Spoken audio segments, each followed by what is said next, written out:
Hi there, Liam Ward here at LearnTheHarmonica.com. We're going to be bending notes today. So I'm using a C harmonica. You can use any diatonic harmonica. You can use any key, but if you want it to sound exactly like mine, then get your C harmonica ready. So we're going to be bending notes on the harmonica. Really important technique, really great for blues, jazz, a host of styles, and it's one of the distinctive sounds of the harmonica, one of the things that makes it stand out from all the other instruments really. It's very expressive, and it's a wonderful technique to have. So if you haven't got a bend before and you're not quite sure what they are, bending notes on the harmonica is just a way of changing the pitch from the natural notes that the harmonica will be getting. So there's only 19 notes that you get on a harmonica usually. So 10 holes, 2 reeds per hole, but one of the notes repeats. So that means 19 notes naturally. But it is possible to get quite a few more notes than that by a few different techniques, but the first one we're going to be talking about is draw bends. Now they're a way of, on the draw notes, on the lower end of the harmonica, getting extra notes that wouldn't usually be there. So when you put them into practice, you can start to play a lot more riffs that wouldn't be able you wouldn't be able to get if those notes weren't there. So what do they sound like, and where are they? Well, let's start just with, say, 4 draw, and I'll just play one so you know what it sounds like.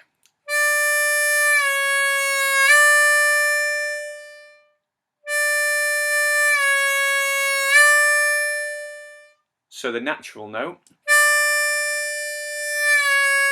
that's the bend. Back to the natural note.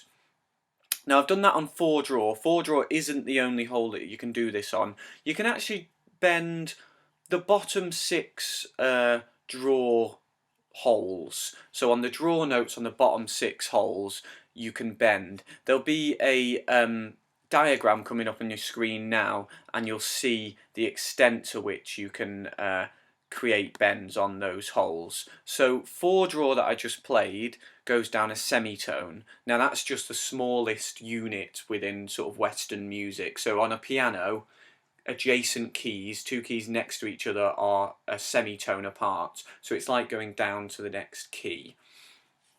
I'll start at the bottom from now. I just talked about 4 draw just because I happen to play it there. But 1 draw will bend down a semitone.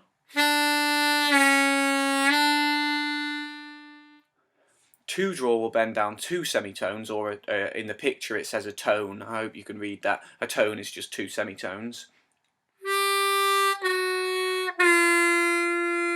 So it's actually going down 2 extra notes. And then 3 goes down to 3 extra notes. So 1, 2 and 3 quite easy to remember because 1 goes down 1, 2, 2 and 3, 3. So hold 3.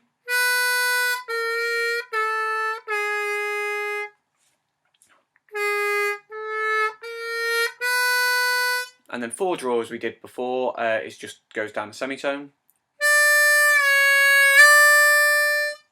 5 draw, on the diagram I haven't marked this, but you can get it to go down sort of a microtone. It's more like a quarter tone, which is half of a semitone. So it's not really counted in the sense of it's not a full unit, but you can use it for inflecting that note. You can use it stylistically. So 5 will sort of dip that little bit. So you can hear it go, but it's not going down a full note. And then 6 draw will go down a semitone.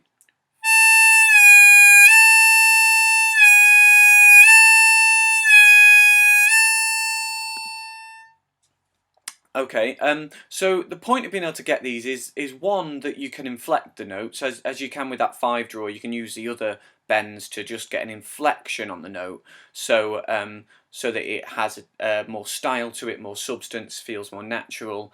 It can almost be used as an imitation of the way that the voice can, with your singing, you can bend notes, or on the guitar or other instruments. So you can use it to kind of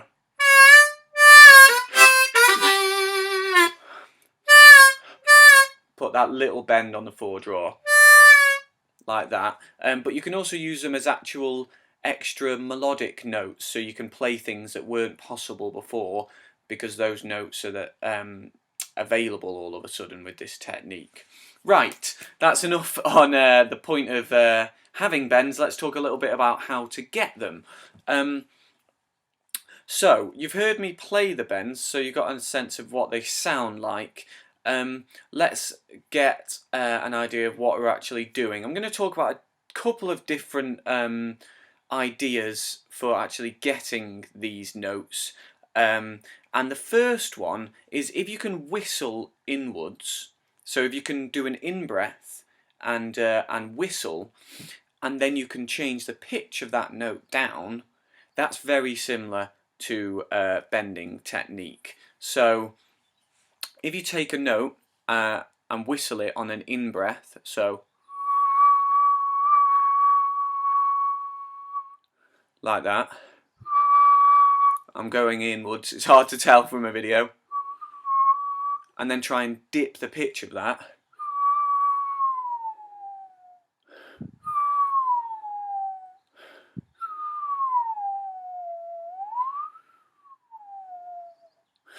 If you're able to do that, it's very similar to that. So if you put the harmonica to your mouth and try that same mouth movement on any of these draw holes we've just talked about, most people I teach tend to get the 4 draw or the 6 draw first. So maybe try one of those, but by all means try them all. So try that mouth movement. You don't actually want to be whistling when you're breathing in. You just want to be making that movement. So imagine that you were doing that inward whistle, but don't actually make the noise because that's going to get in the way of the harmonica. Just imitate that movement. So if you do that, you should start to get a bit of a bend. So you should get a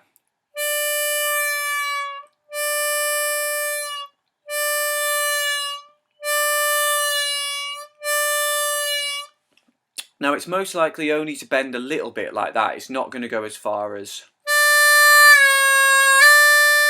By the way, I usually hold the harmonica like this, but if I hold it like that, that's just so you can see what's happening with my throat, with my chin, with my jaw.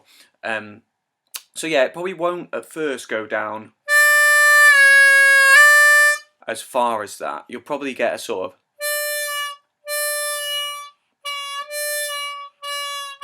When you get to that point, you've really got to just push that further. Now in the end, you need to be able to bend on soft notes. You need to be able to play quite softly and still get the bends, but at first you might have to really pull on that, force it through. I'm just sort of pushing it that bit further when I've tried to do the lowered whistle sort of technique, pushing it a bit further. You might ruin a few harmonicas practicing this, so maybe try it on a cheap one. Don't go out and buy a customised £100 harmonica or whatever. Just try it on a cheap one.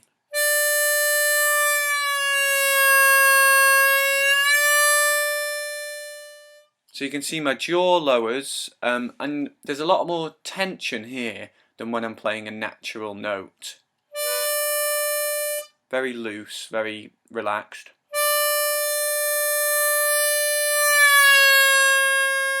You can see it start to tense up.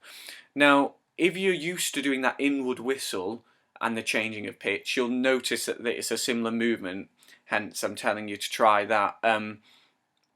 But it's not a natural thing to do if you're not used to, or you've never tried that inward whistle with the changing of pitch. Then you really have to think about what's actually happening. So in order to sort of give you an idea, if you're not used to that whistling method, I'll just give you an explanation of the actual physical movements that I'm doing.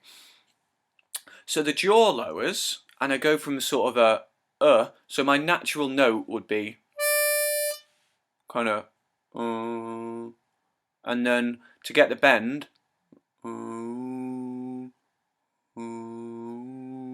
the jaw lowers because I go to more of an oo shape, from an to oo, oo, oo.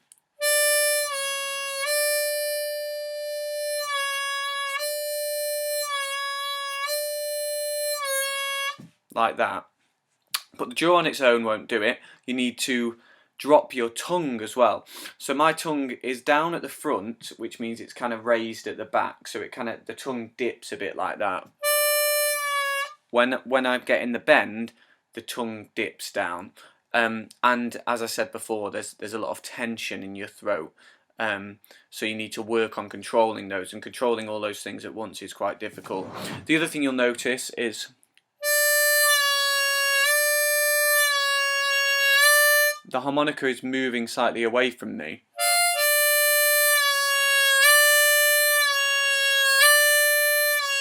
That's a natural side product of going from to oo.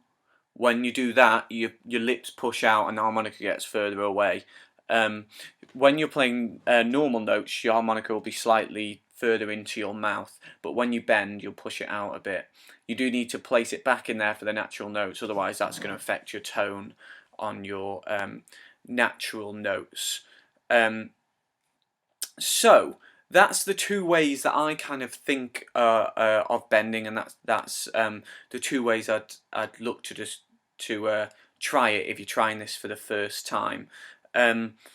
It's worth trying each hole just to see which one comes first. You might find you get this one day, the next day you can't do it. Stick with it, try a little bit every day. It can be a bit frustrating, but just try and get that first bend and then take it from there. I should say that these notes are on a continuum, so the way I picked out each note, so hole 3 for example,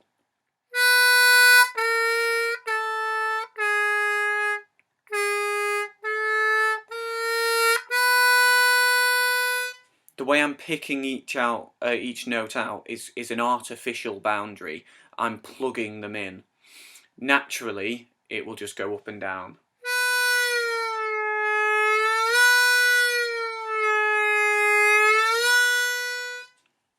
So you'll find that you get a sort of...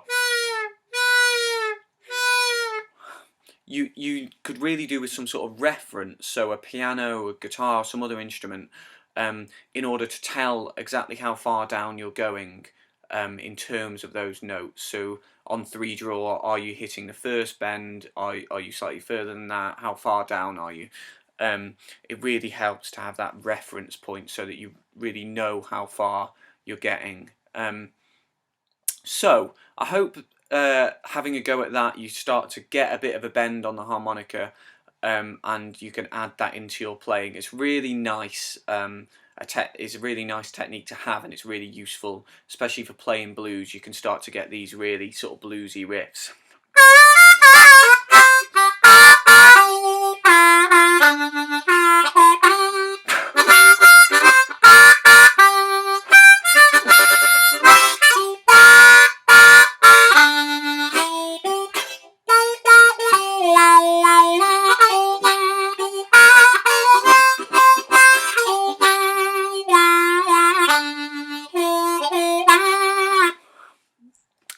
That's only possible if you're capable of getting these bent notes. So plug away at it, it's well worth it.